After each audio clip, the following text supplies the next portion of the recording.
Brett Seacat is known for a notable criminal case that garnered media attention. He was a former law enforcement officer from Kansas who was convicted of murdering his wife, Vashti Seacat, who was found shot dead in her burned house. The story sketches to Kingman, Kansas.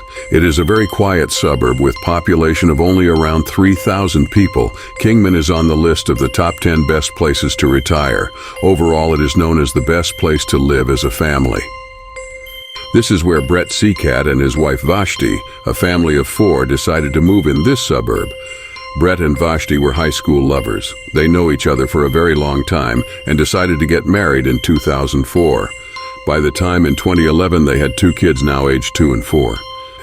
Brett Seacat was a Sedgwick County Sheriff's deputy, and he was not the first in his family. His family line was mostly in law enforcement.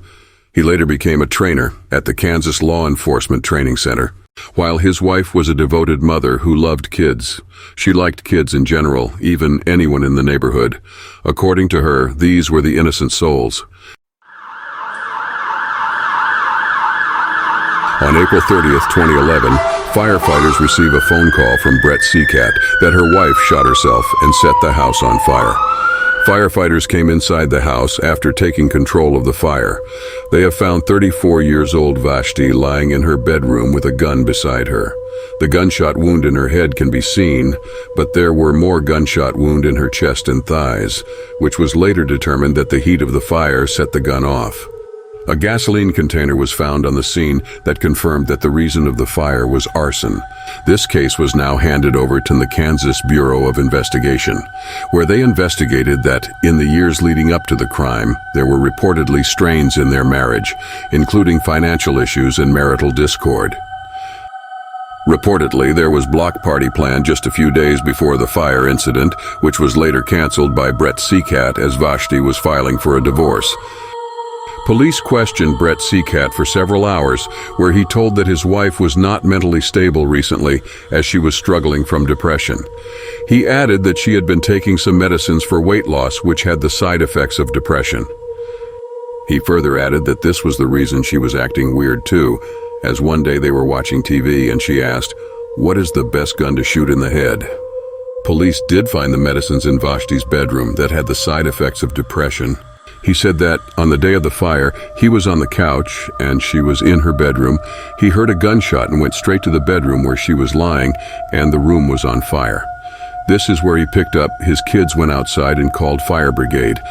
Vashti had depression for many years, and she knows how to handle in this situation.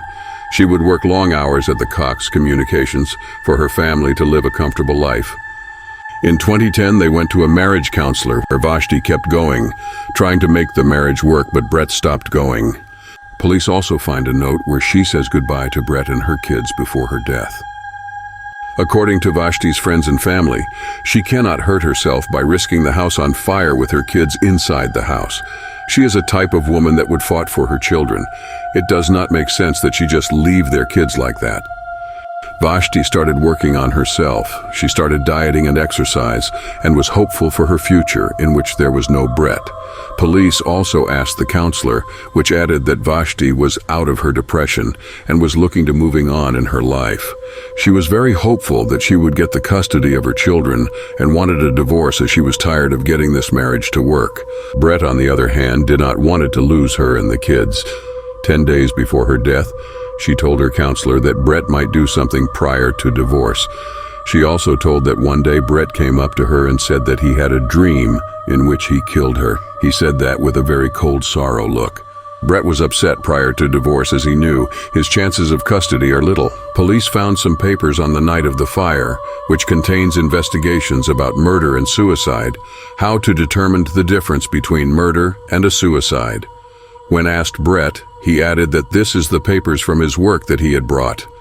Police asked neighbors about when they heard a gunshot. It was determined that the gunshot was heard at 3:15, and Brett calls 911 at 3:40, almost after half an hour after the gunshot. But the alleged suicide note. Prosecutors claimed that Brett Seacat had forged a suicide note to make it appear that Vashti had taken her own life. There was witnesses who testified about the couple's troubled marriage and instances of domestic violence. Brett Seacat was arrested and charged with multiple offenses, including first-degree murder, aggravated arson, and child endangerment.